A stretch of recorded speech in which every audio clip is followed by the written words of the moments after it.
Aurora Serrani, trajner e ekipit të Partizanit, sot me Safir në Shkodër përballë Vllaznisë, 3-0 për ekipin kuqe blu. Diçka për ndeshjen, ju vjen keq në ky rezultat? Absolutisht na vjen keq. Normalisht nuk ishte një ndeshje e lehtë, duke ditur çfarë kundërshtari elit kemi përpara, ndër vite kampione. Për te mungesave që kishim edhe për shumë gjëra që i kisha kërkuar vajzave për t'u zbatuar gjatë lojës, ne ja arritëm deri diku. Por gjithmonë është pjesa që ne po punojmë akoma më shumë që çdo ditë të rrisim kualitetin individual edhe që na vinte pastaj rezultati, na shifen frytet e punës. Duke pas parasysh praninë e katërshën e parë të kampionatit, kjo ndeshje ishte një test edhe për fazën finale. Ndoshta për të testuar skuadrën për ndeshjen absolutisht.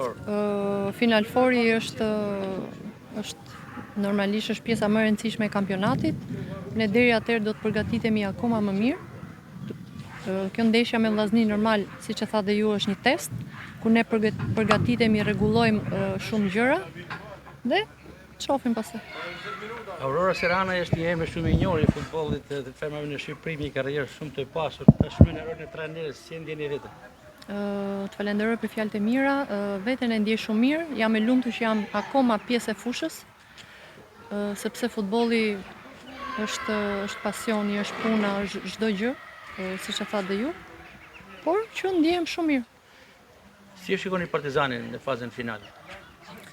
Them drejtën, kemi mungesa në ekip, kemi lojtare që janë të dëmtuara jashtë dhe presim që t'i bashkojnë grupit dhe do stërvitemi akoma më shumë që të arrijmë të paktën një objektiv të mirë. Profesor, diçka e fundit, sfida sotme Vllaznia Partizani ishte një ndeshje fair play dhe mjaft cilësoi në fushën e lojës, por edhe me një frymë pozitive. Marrë shkas nga një ngjarje ndodhur në këtë javë pikërisht në Fier, Apolonia Gramsci, një ngjarje që po komentohet shumë në media. Ju vjen keq që është vënë në shënjestër futbolli femëror për këto ngjarje antisportive? Gjithmonë kur kemi luajtur dhe kemi ardhur në Shkodër, jemi ndier shumë mirë. Duke u përballur me ekipe elit, normalisht është një shembull i mirë për ne dhe për futbollin e femrave. E kam dëgjuar si rast, nuk është rast i parë, më vjen keq dhe uroj që të merren masa, sepse kështu nuk hecet përpara dhe që t'japim një shembull të mirë, sepse futbolli i femrave duhet të jetë ndryshe, dhuna nuk është asnjëherë zgjidhje. Profesor, faleminderit, suksese në vazhdimsi. Ishim me Aurora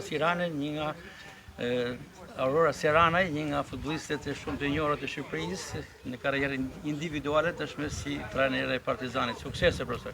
Falenderoj shumë.